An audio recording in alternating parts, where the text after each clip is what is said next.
फ्रेंडच्या हळदीला गेले आणि चक्क माझ्याचसाठी स्थळ आले. ते कसे तुम्हाला समोर कळणारच. तर तिथे मी आणि माझी फ्रेंड गेली होती. नवरीचा फोटोशूट सुरू होता. मग आम्हीसुद्धा फोटोज काढले नवरीसोबत, जेवण केलं आणि त्यांचा डान्स वगैरे बघून तिथनं निघालो. नंतर दुसऱ्या दिवशी लग्नाला गेले तेव्हा तिथे माझ्याजवळ 2 काकू आल्या आणि मला विचारायला लागल्या, की "तुझं नाव काय आहे? कुठे राहते? काय करते? कास्ट काय? तू नवरीची कोण आहे?"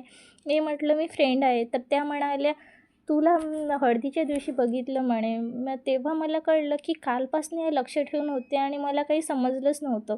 मग मी त्यांचा गैरसमज दूर केला आणि म्हटलं, "माझं लग्न झालेलं आहे." कारण वेगळे जरी राहत असलो तरी लग्न तर झालेलंच आहे, त्याचा मान ठेवला पाहिजे. आणि नंतर मग नवरी-नवरदेवाला अभिनंदन करून, बाकी फ्रेंड्सची गप्पा-गोष्टी करून तिथनं निघालो. तर सांगा हा माझा मिनी ब्लॉग तुम्हाला कसा वाटला? आवडला असेल तर लाईक करा, शेअर करा आणि सबस्क्राईब करा.